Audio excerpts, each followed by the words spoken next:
ஜீவசகாப்தன் விஜய் முதலமைச்சராக பொறுப்பேற்றிருக்கிறார். என்னென்ன சவால்கள் அவருக்கு காத்திருக்கு? அடிப்படையில் சவால் டெல்லி தாங்க. மற்ற நம்ம மூத்த பத்திரிகையாளர்கள் பல சொன்ன மாதிரி ரொம்ப மெயின் சவால் தான். வேற ஒன்றும் இல்லை. இன்னைக்கு வந்தே மாதரம் வந்துருச்சு. வந்தே மாதரம் விஜய் திட்டமிட்டு இப்படி ஒரு இந்துத்துவ அஜெண்டாவோட பண்ணாருன்னு நான் சொல்லலை. இதை தடுக்க முடிஞ்சா அவ்வளோதான்.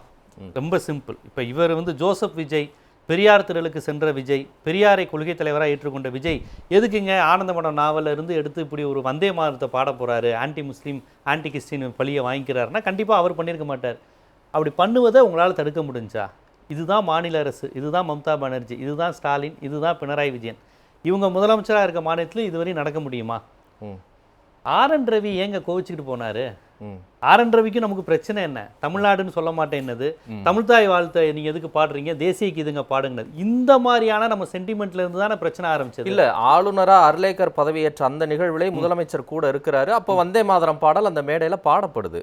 அப்படி பாடப்படும் போது திரு ஸ்டாலின் பக்கத்துல நிக்கிறார்ல, அதுக்கப்புறம் தேசிய கீதம் பாடப்படுது, அங்கேயும் அவர் நிக்கிறாரு. அப்ப வந்தே மாதரம் பாடப்பட்ட மேடையிலே அவர் கூட நிக்கிறாரு.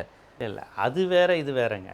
இன்னைக்கு நம்மளுடைய மரபுங்கிறது தமிழ்தாய் வாழ்த்து பாடுவது. இல்ல, நான் புரிஞ்சுக்கிறேன். தமிழ்தாய் வாழ்த்து மூணாவது இடத்துல பாடுறது அப்படிங்கிறது ஓகே. தேசிய கீதம் நீங்க திரு ஸ்டாலினை குறிப்பிட்டீங்களா, அவரே அந்த மேடையில நிக்கும் போது வந்தே மாதரம் பாடல் பாடப்படுது அர்லேக்கர் பதவி ஏற்கக்கூடிய அந்த நிகழ்வுல. தம்பி, இதுல என்னன்னா அந்த ஆர்டர்ல, சென்ட்ரல் கவர்மெண்டோட ஆர்டர்ல கவர்னர் அண்ட் பிரசிடென்ட் பார்ட்டிசிபேட் பண்ற எல்லா ஈவென்ட்லயும் வந்தே மாதரம் தான் பாடணும்ன்றாங்க. ஆனா வெஸ்ட் பெங்கால்ல சுவேந்து அதிகாரியினுடைய பதவி ஏற்கும் போது பாடல. அந்த டிஃபரன்ஸ் சொல்றேன். அதுதான் இந்த கேள்வியா கேட்கணும். அங்க டேப் ரெக்கார்டர் வேலை செய்யல. இல்ல, எல்லாரும் லைவ்ல தாங்க பாடுனாங்க. அதுதாங்க மேற்கு வங்காளத்தில் அரங்கேறாதது தமிழ்நாட்டில் அரங்கேறதுன்னா ஆர்.என். ரவியில நடந்துச்சுல. Tape recorder matter R N. Ravi மேட்டர்ல நடந்ததுல. நான் ஆர்.என். ரவியை வச்சு தான் சொல்றேன். R N. Ravi versus Tamil Nadu versus Appavu versus Stalin என்ன நடந்துச்சு? இதுதான் தமிழ்நாட்டினுடைய தனித்துவம் என்று நம்ம சொன்னது. தனிப்பட்ட ஸ்டாலினோ விஜயோ அங்கே பிரச்சனை கிடையாதுங்க. இதை எதிர்த்தாதான் தமிழ்நாட்டு முதலமைச்சர்னு தமிழர்கள் கொண்டாடுவாங்க. இந்த கான்செப்ட் இப்போ விஜய் அவர்கள் இது விமர்சனத்துக்குரியதுங்கிற ஒரு அரசியல் பார்வை அவருக்கு இருக்குமா? இப்போ ஏன் வந்தே மாதத்தை எதிர்க்கிறாங்க?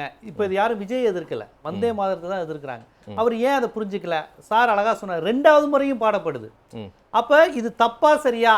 அப்ப இதை இந்த இடத்துல ஆளுநர் தீர்மானிக்கிறாரா இது யார் வரணுங்கிறத? ராகுல் காந்தியே மேடையில உட்கார்ந்தாலும் ஆளுநரும் இந்துத்துவ ஐடியாலஜி இந்த தீர்மானிக்குதாங்கிற இந்த அச்சம் தான் நமக்கு வருது. இல்ல, கொஞ்சம் டைம் கொடுக்கணுமோ விஜய்க்கு? இப்ப கூட்டணி கட்சி தலைவர்கள் இடித்துரைத்திருக்கிறாங்க, நடவடிக்கை எடுக்கணும்னு சொல்லி இருக்கிறாங்க. அப்ப கொஞ்சம் டைம் தேவைப்படும். டைம் கொடுக்கலாம், தாராளமா கொடுக்கலாம். அது அவருக்கு ஓட்டு போட்ட நண்பா நண்பிகள் அந்த வாக்குறுதிகளை அவர் எவ்வளவு தாமதப்படுத்தினாலும், மேடம் அழகா சொன்னாங்க, அவங்களுக்கு அது பிரச்சனையே கிடையாது. அவர் தான் அழகா சொல்லிட்டாரே, அவகாசம் கொடுங்கள்னு ரொம்ப வெளிப்படையா கேட்டார். இனி திருப்பி நீங்க அடுத்த மாசம் அவங்களுக்கு 2500 ரூபாய் கொடுத்துருவாங்களா, மகளிருக்கு எல்லா இடத்துலையும் கொடுத்துருவாங்களா, அந்த மாதிரிலாம் தயவு செய்து நீங்க கேட்கவே கூடாது. அதை இனி அவங்களே சொல்லுவாங்க பாருங்க, எங்க அண்ணனால எப்படி கொடுக்க முடியும்? அதுதான் கஜானாவை காலி செஞ்சுட்டாங்களாமே. அவர் அழகா சொல்லிட்டார். அந்த வார்த்தைகளே பாருங்களேன், ஒரு அரசர் அந்த வார்த்தை தான் கஜானா. அந்த வார்த்தையெல்லாம் அவர் சொல்லிட்டாரு, காலி ஆயிடுச்சுன்னு. இன்னும் ஒரு பதவியே ஏற்கல, இன்னும் உள்ள நுழையல நிர்வாகத்துக்குள்ள. அதுக்குள்ளேயும் ஸ்டாலின் காலி பண்ணிட்டாருனாங்க. அவங்க அதுக்கு அறிக்கை விட்டுருக்குறாங்க. அந்த அறிக்கை பாத்தீங்கன்னா பொலிட்டிக்கல் ஸ்டேட்மெண்ட் கிடையாது. தமிழ்நாடு பட்ஜெட் நிதிநிலை அறிக்கையில சொல்லப்பட்டது. 10 லட்சம் கடன், இதை வாங்குவதற்கான சக்தி தமிழ்நாட்டுக்கு இருந்திருக்கு. தமிழ்நாட்டுக்கான ஜிடிபியை அந்த நேர விகிதத்தில் நாங்கள் பண்ணி கொடுத்துருக்கோன்னு பிப்ரவரி மாசமே அந்த அறிக்கை வந்துருச்சு. இன்னைக்கு இது பொலிட்டிக்கல் ஸ்டேட்மெண்டா கொடுக்க வைத்திருக்கிறது விஜய். ஸ்டாலின் இன்னைக்கு கொடுத்துருக்கிறது பொலிட்டிக்கல் ஸ்டேட்மெண்ட். அவங்க பிப்ரவரி மாசமே கொடுத்துட்டாங்க இதை. அதால இன்னைக்கு டைம்ஸ் ஆஃப் இந்தியாவில் பாத்தீங்களா 10 லட்சம் கடன் இருக்குன்னு சார் அதனால கேட்டார். இன்னைக்கு டைம்ஸ் ஆஃப் இந்தியாவில் எதுவும் ஃபர்ஸ்ட் பேஜில் வந்திருக்கா தமிழ்நாட்டின் கடன் குறித்துன்னு அவர் கேட்டார். அப்போ இது பிப்ரவரி மாதம் பட்ஜெட்லேயே சொன்ன விஷயத்துக்கு அப்புறம் 2 மாதம் அவர் பிரச்சாரம் செஞ்சிருக்காரு. அவர் ஒவ்வொரு தேர்தல் வாக்குறுதி கொடுக்கும் போதும் 10 லட்சம் கடன் இருக்குன்னு தெரிஞ்சுதான் அவர் சொன்னார். தெரிஞ்சுதான் அவர் இத்தனை லட்சம் கோடிக்கு வாக்குறுதியில் கொடுத்துருக்காரு. இன்னைக்கு கொஞ்சம் அவகாசம் கொடுங்க அப்படின்னு கேட்கும்போது அப்போ அதையே சொல்லியிருக்கலாமே, 10 லட்சம் கோடி கடன் இருக்கு, நான் நிறைய செய்ய விரும்புறேன், எனக்கு டைம் ஆகும்னு அப்போ அவர் சொல்லல. எல்லாருமே இப்படிதான் சொல்றாங்களா? திரு ஸ்டாலினும் இதே மாதிரி வாக்குறுதிகள் கொடுத்தாங்க, அவர் மேலேயும் அதிமுக உள்ளிட்ட எதிர்கட்சிகள் இதே தானே கேட்டாங்க. நீங்க தேர்தல் அறிக்கை கொடுக்கும் போது தமிழ்நாட்டு அரசனுடைய கடன் 5.5 லட்சம் கோடி இருக்குன்னு உங்களுக்கு தெரியலையா? அவங்களால முடிந்த அளவு செஞ்சுக்கிட்டு தானே இருந்தாங்க. அதாவது அவங்க சொன்னது செய்யவே முடியாதுனாங்க, அவங்க செஞ்சுக்கிட்டு தான் இருந்தாங்க, செய்யாமலாம் இல்லை. பல்வேறு திட்டம், இப்போ தோழியர் விடுதியெல்லாம் அவங்க வாக்குறுதியெல்லாம் கொடுக்கல, அந்த மாதிரி நிறைய விஷயங்கள், மாணவர் நலன் இளைஞர் நலன்கிற மாதிரி கான்செப்ட்ல அவங்க செஞ்சாங்க. அதையெல்லாம் செஞ்சு கடனாயிருச்சுங்கிற விமர்சனமும் உண்டு. நீங்க சும்மா அப்படி செஞ்சுக்கிட்டீங்க, இது விளம்பர மாடல், உங்களை முன்னிறுத்திக்கிட்டீங்க அப்படின்னா அவங்க இல்லைங்க பலன் பட்டிருக்காங்க. அது இப்போ தனி, இப்போ அது முடிஞ்சு போச்சு. இப்போ விஜயோடது வருவோம். அதனால 10 லட்சம் கோடி அப்படிங்கிற விஷயம் இப்போ புதுசா தெரியுமா அப்படின்னு கேட்குற கேள்வி வந்து லாஜிக்கான கேள்வி. அது அவங்க நண்பா நண்பீஸ் வந்து அதை புரிஞ்சுக்கணும். ஏற்கனவே அவருக்கு தெரிஞ்ச விஷயம் தான், புதுசா தமிழ்நாட்டுக்கு ஒன்றும் சொல்லல. இப்போ இந்த வந்தே மாதரம் விவகாரம், அப்புறம் நீங்க நல்லா கவனிச்சு பாருங்க, இன்னைக்கு ராகுல் காந்திக்கு என்ன மரியாதை கிடைத்தது? அவர் வந்து ஒரு இந்தியாவினுடைய ஒரு தேசிய கட்சியினுடைய முகம்ங்க, எதிர்கட்சி தலைவர், இந்தியாவினுடைய மக்களவை எதிர்கட்சி தலைவர். அவங்க கட்சி ஆட்சியில் இருக்கு, இதுல இருக்கலாம். அவர் வந்து உட்கார்ந்துருக்கிறாரு. எனக்கு தெரிஞ்சு யாருமே அவருக்கு வணக்கம் வச்ச மாதிரி வீடியோ கூட நான் பார்க்கலங்க. என்ன இருந்தாலும் அவர் எவ்வளவு பெரிய ஆளுங்க, அவர் ராகுல் காந்தி அவ்வளவு பெரிய உட்கார்ந்துருக்காரு. எல்லாம் வந்து விஜயனுக்கு வணக்கம் வச்சுட்டு பாட்சா மாதிரி கையெழுத்து கொண்டு போறாங்க. எனக்கு ஒரு மாதிரியா இருந்தது. என்ன இவர் அதை கூட சொல்ல மாட்டாரா? அவர் பெரிய, அவர் பேரை கூட ஒரு முறை 2 முறை தான் சொன்னாங்கன்னு நினைக்கிறேன். அவரை முதல்ல இன்னைக்கு அதிகம் கொண்டாடப்பட்டு வேண்டியது ராகுல் காந்தி. ஏன்னு கேட்டீங்கன்னா, அவர் உங்களுக்கு வந்திருக்கிறாரு, அவர் உங்க நிகழ்ச்சிக்கு வந்திருக்கிறாரு. அவங்க தாத்தா அவர் இந்த நிகழ்ச்சிக்கு வர்றதுனால கொண்டாடணுங்கிறது என்ன தன்மையில சொல்றீங்க? இது மரியாதை இல்லையாங்க? உங்க காங்கிரஸ் ஒரு கூட்டணியை முறிச்சிட்டு உங்கள்ட்ட வந்திருக்கிறாங்க. அவர் வர்றதுங்கிறது ஒரு ஒரு இயல்பான ஒரு விஷயம் தானே. ராகுல் காந்தியே வர்றாரு, கொண்டாடணும்னா இப்ப சட்டப்படி அவருக்கு என்னெல்லாம் சரி, நான் பேசுறது லீகல் கிடையாது, சட்டப்படி இதெல்லாம் தார்மீகத்துல தான் நீங்க சொல்றீங்க. எனக்கு புரியுங்க. ஒரு தேசிய கட்சி இந்தியால மட்டும், தமிழ்நாட்டுல மட்டும் தான் இந்தியா கூட்டணி ஒண்ணு இருந்தது, அதையும் விட்டுட்டு உங்கள்ட்ட வந்திருக்கிறாரு. இல்ல அதை தாண்டி அவர் ஒரு ஆளுமை தான், அதுக்கான மரியாதை நம்ம தந்து ஆனும்ல. காங்கிரஸ் கட்சியினுடைய முகம், இந்தியாவினுடைய ஒரு முகம் தான் அவர். இந்திய அளவில் மதச்சார்பற்ற கொள்கை பேசுகின்ற ஒரு கட்சியினுடைய முகம், அதை அவர் தொடர்ந்து பேசிட்டு இருக்கிறார். இப்ப அவர் உட்கார்ந்துருக்காரா, அதை கூட இல்ல சொல்றேன், இந்த கட்சியினுடைய பேட்டர்னை சொல்றேன். அவருக்கு நீங்க கொடுக்கணுமா இல்லையா? அவர் உங்களுக்கு இப்ப உங்க கூட இருக்கிறாரு, கை கொடுத்துருக்கிறாரு, அதான் கையை பிடிச்சு தூக்குனாரே விஜய், அவ்வளவுதானா? சோ இந்த மாதிரி விஷயங்கள். அப்புறம் ஆளுநர் வந்தே மாதரம், இதே வந்தே மாதத்துக்கு 4 மாதத்துக்கு முன்னாடி ராகுல் காந்தியினுடைய எதிர்வினை என்ன? ராகுல் காந்தி எதிர்த்திருக்கிறாரு. ஏதோ தமிழ்நாட்டில் உள்ள பெரியாரிஸ்டுகள் மட்டும் இல்ல, இடதுசாரிகளும் காங்கிரசும் ராகுல் காந்தியும் இந்த வந்தே மாதரம் பாடல் வந்து உங்க RSS அஜெண்டா, இதை எதுக்கு இப்ப நீங்க வந்து மதச்சார்பற்றவர்களும் கடவுள் நம்பிக்கை இல்லாதவர்களும் இஸ்லாமியர்களும் கிறிஸ்தவர்களும் இருக்கிற அந்த நாட்டுல இப்படி பர்டிகுலரா நீங்க பாடுவதின் நோக்கம் என்னன்னு ராகுல் காந்தி கேட்டிருக்கிறாரு. ஏதோ தமிழ்நாட்டில் இந்த பெரியாரிஸ்டுகள் மட்டும் கேட்கிறாங்க, அவரும் அந்த கேள்வியை கேட்டிருக்கிறாங்க. இதில் தேசிய கீதத்தில் முதலில் பாட வேண்டும் என்று சொல்வதும் நமக்கு அவமானம்.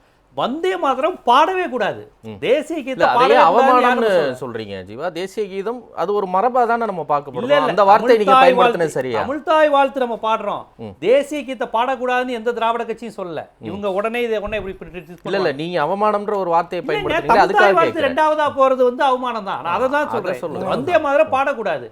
நீங்க இது இந்த மரபுக்காக தானே RN ரவியோட நம்ம சண்டை போட்டோம். இப்ப யாராவது ஜனகணமன பாடக்கூடாதுன்னு ஸ்டாலின் சொன்னாங்களா?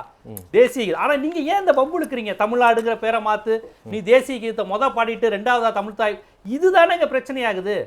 இப்ப உங்க உடனே தேசிய கீதத்தை பாடக்கூடாதுன்னு சொல்றீங்களா? அப்படி யாருமே இங்க சொல்லலையே. ஆனா இவங்க அந்த பிரச்சனை எழுப்பாங்க. ஆனா இப்ப அதை விட பாருங்க, இப்ப அதை விட 3வது இடத்துக்கு போயிருச்சு. முதல் இடத்துக்கு இதை நீங்க தேசிய கீதமாவே வைக்க கூடாது என்று பெரிய பெரிய தலைவர்கள் அன்றே முடிவெடுத்த ஒரு பாடலை வீம்புக்குன்னு தமிழ்நாட்டுல பாடுறீங்க. ஊப்பிலேயோ அங்கேயோ இல்ல, தமிழ்நாட்டிலே இதை பாடக்கூடிய நிலை வந்துருச்சு. சோ இதுதான் நீங்க பாக்குறதுல மிகப்பெரிய சவால். இது ஒரு பெரிய சவால். இப்ப இவர் பாஜக நபர் இல்ல, இந்துத்துவ சிந்தனையாளர் இல்ல, ஆனா அவருடைய கருத்துக்கள், அவங்களுடைய கனவுகள் எல்லாமே வந்துருதே. இல்ல அதுதான் ஜீவா சொல்றேன். இப்ப நீங்க சொல்றபடி அவர் பெரியார் திடலுக்கு போறாரு, வீரமணியை பார்க்கறாரு, அங்க பெரியார் நினைவிடத்துல வந்து மரியாதை செலுத்துறாரு. கொஞ்சம் டைம் கொடுக்கணுமா? பண்ணியிருக்கிறாருங்க. இன்னைக்கு போறாருல, அப்ப அவருக்கான ஆதரவே இடதுசாரிகளோ கம்யூனிஸ்டோ இந்திய யூனியன் முஸ்லீம் லீக்கோ பாஜக எதிர்ப்புங்கிற அடிப்படையில் தான் கொடுத்துருக்காங்க, காங்கிரஸ் உட்பட. ஸோ அவருக்கு இன்னும் ஒரு கொஞ்சம் டைம் கொடுத்து நம்ம வெயிட் பண்ணி பார்க்கணுமா, இல்லை எடுத்த உடனே அவருக்கு வந்து அந்த ஆளுமை இல்லைங்கிற முடிவுக்கு வந்துடுறது சரியா இருக்குமான்னு கேட்கலாம். சொல்ல இது நம்ம கேள்விக்குட்படுத்தாம இருக்க முடியாதுல்ல.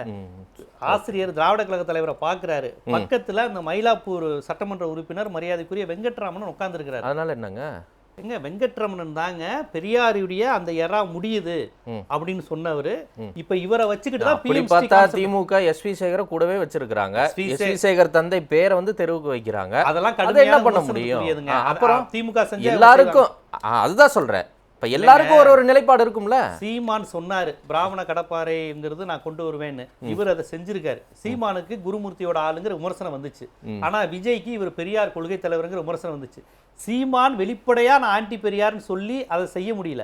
ப்ரோ பெரியார்னு பேசின ஒருத்தர் அதை செஞ்சிருக்காரு. இப்போ கரெக்டாக ஸ்ரீரங்கத்தில் இதுவரையும் நிப்பாட்டிட்டீங்க, கரெக்டாக அந்த சமூகத்தை நிப்பாட்டுறீங்க, மயிலாப்பூரில் வெங்கட்ராமனை நிப்பாட்டுறீங்க, பள்ளி கல்வித்துறை அமைச்சராக போடுறீங்க. ஆர்எஸ்எஸ் அஜெண்டாவே கல்வியை காவிமயமாக்குவோம், ராணுவத்தை தேசியமயமாக்குவோம். அப்போ ஆர்எஸ்எஸ் அஜெண்டா எல்லாம் மறைமுகமா வருதுல்ல. திருப்பரங்குன்றத்தில் நீங்க சிடி நிர்மல்குமாரை கொடுக்குறீங்க, அவர் ஆர்எஸ்எஸ்ல பயிற்சி பெற்றவர். நான் அதைத்தான் சொல்றேன், பிஜேபி அயோத்தியாக்குவோன்னு திருப்பரங்குன்றத்தில் சொல்லுது, பிஜேபி கேண்டிடேட் ஆர்எஸ்எஸ் கேண்டிடேட் நிப்பாட்டுறீங்க. இது சாரி தாவேகா. அதே தாவேகா மயிலாப்பூர்ல ஒருத்தரை நிப்பாட்டி ஜெயிக்க வச்சு அவரை கல்வி அமைச்சராக்குறீங்க. இது எல்லாமே ஆர்எஸ்எஸ் ஐடியாலஜிக்குள்ள வருதுல்ல. இதெல்லாம் கேள்விக்குட்படுத்தணும். அதோட சேர்த்து நீங்க வந்தே மாதரம் பாடல் இணைச்சு டாட்ஸ் இணைக்க, அதுதான் நம்மளுடைய கேள்வி.